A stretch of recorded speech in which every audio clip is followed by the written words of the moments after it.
Hey guys, how's it going? And welcome to the Mina channel. Today for today's hot third pick Thursday video kind of thing. So hot take Thursday is my day where I just kind of talk about things in the industry or things that I kind of want to take a jab on and kind of make some statements about it, but also things that I kind of hope that change over time. So today in this video we're going to talk about 5 things that I want from Atlus moving forward. It's kind of like a wish list as a fan, things that I'm hoping for. It may be like a wish list, you know, like it may just kind of be like whatever, you know, for some people, but these are just things that I feel like legitimately could help Atlus, and it definitely could improve kind of like the connection with the market and people and everything like that. So let's go ahead and jump right into it. And this is also coming from a fan. So number one, I would like them to do worldwide releases. Now I know this one is kind of like you know, being the dead horse and everything, but it really is true. I feel like at this point Atlus has kind of grown a lot, you know, like back in the day on the PlayStation 2, on the PlayStation 3, the games, you know, like I get it and everything, but with the release of Persona 5 and then Persona 5 Royal, which did really good, it is time to start releasing these games worldwide. It is almost a shame that this game takes so long to be releasing in the West. For example, Persona 5 Royal, which is obviously, you probably know I was going to bring this up, it took over a year to be released in the West, which is crazy. Obviously, COVID and things happened and the situation wasn't super good and everything like that. But at the same time, the Asia, for example, the Asian market does get the games just a few months later. We have to wait sometimes 4, 6, 7, 8 months. And this is just pre-COVID. This is not during the COVID era. This is before COVID and everything. So this isn't new or anything like that. There's been very few examples on times where we actually get worldwide releases. There's 2 that I can think of, and they weren't super great.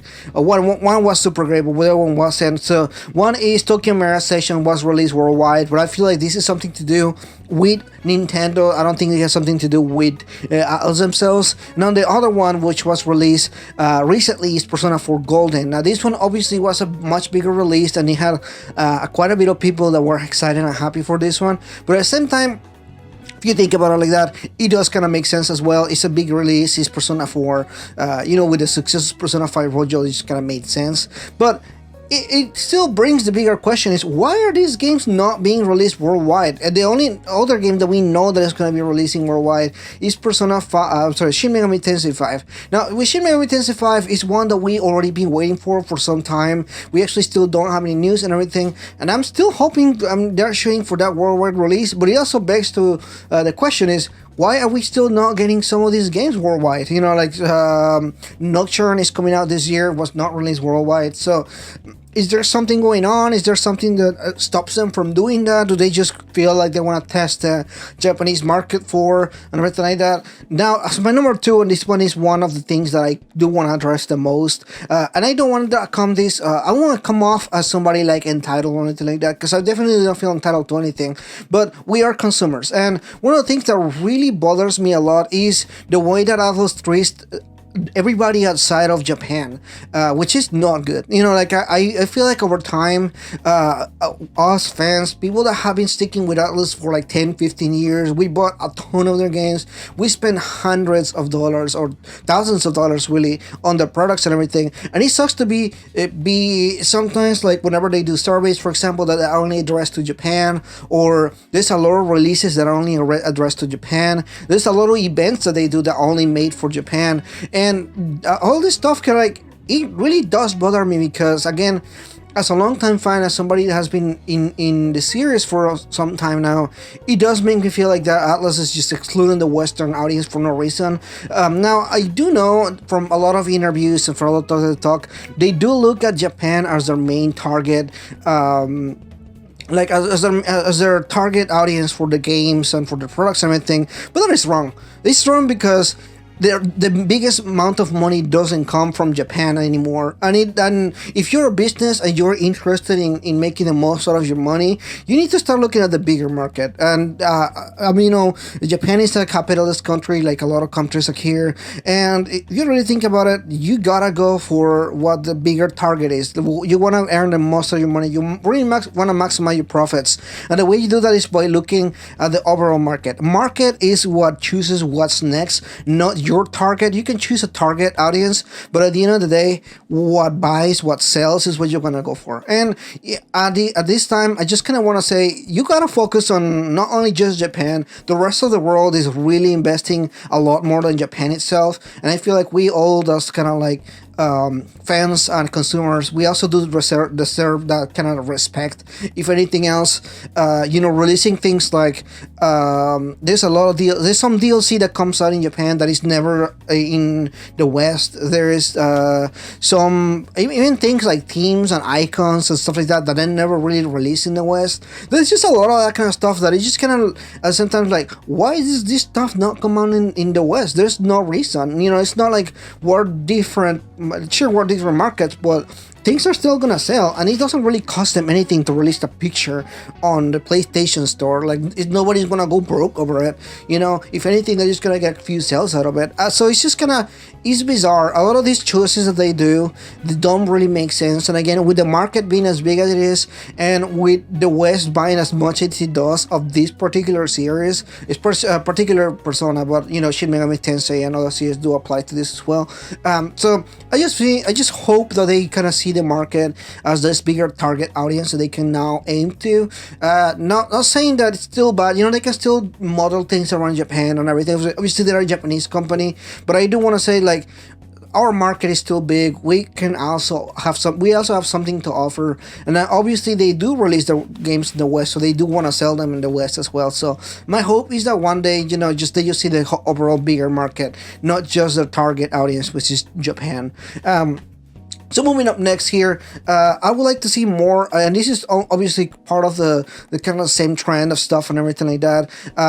Things like trailers and commercials and that kind of stuff that they do.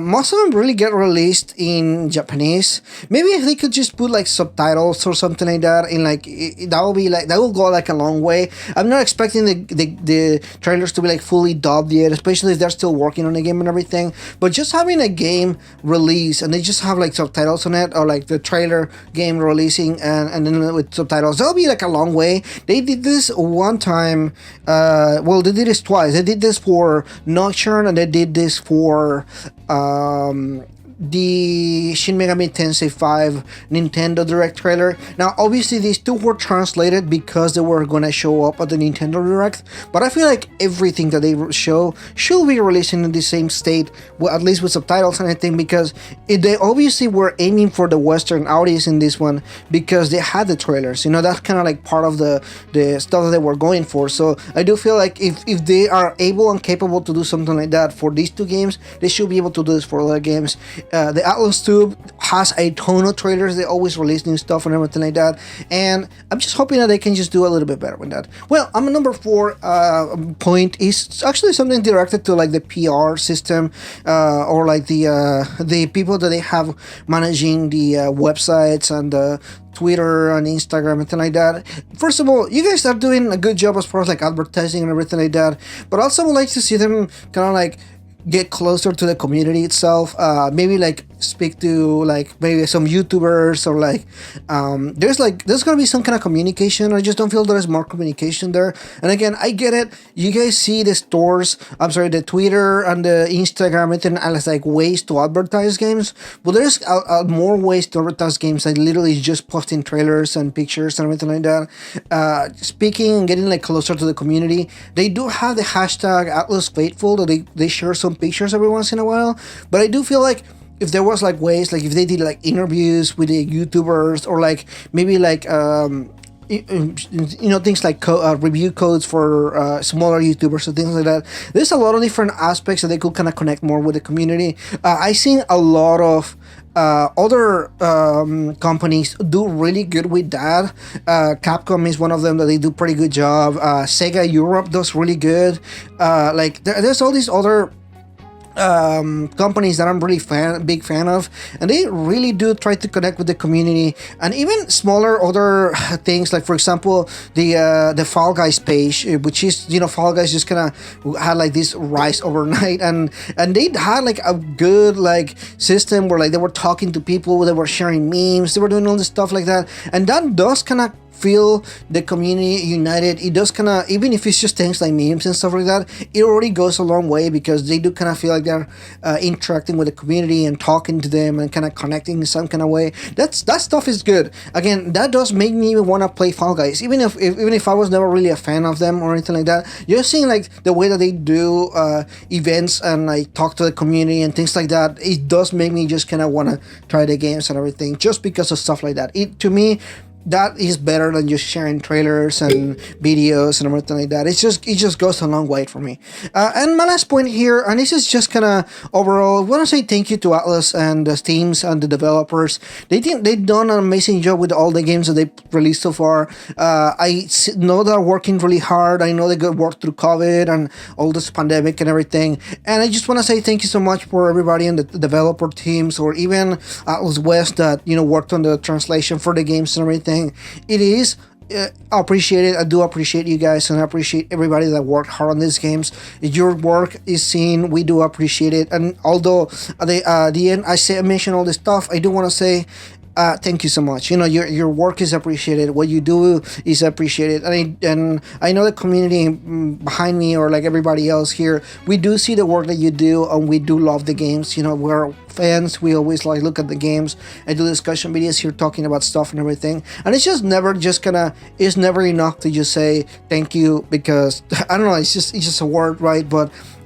to me, the games and the community just mean so much. They have changed my life in a lot of ways, and they have really made me feel a lot of different stuff. But I do appreciate everything. I do appreciate everybody that works so hard on these games. Keep on doing the good work. If anything, I would just like maybe a little bit better communication from like the teams, the developer teams. It's kind of like an update on what's going on with the games and everything like that. I do see, for example, sometimes that games like Shin Megami Tensei 5, for example, there's like 3-4 years without hearing a single thing. I'm like, yeah, even if it's like an interview, or they talk about a little bit about it, or like they release maybe like a 50-second trailer or 30-second trailer or something, just for us to like know where it's at or anything like that. For example, at this point, we haven't seen any gameplay for Shin Megami Tensei. We haven't seen anything for Re Fantasy. We haven't heard anything about other games that I know, like they're probably working on everything. But just if anything, just a little bit better communication, or like maybe on like the developing side, what's going on with the games and everything like that. That'll be a long way for me anyway. Thank you so much for watching this, guys. This is just a discussion video here. My hot take Thursday here. Just 5 things that I want to see from Atlus going forward. Let me know in the comments below what do you think about all this. If you're new, please consider liking and subscribing, and I'll see you guys in the next video.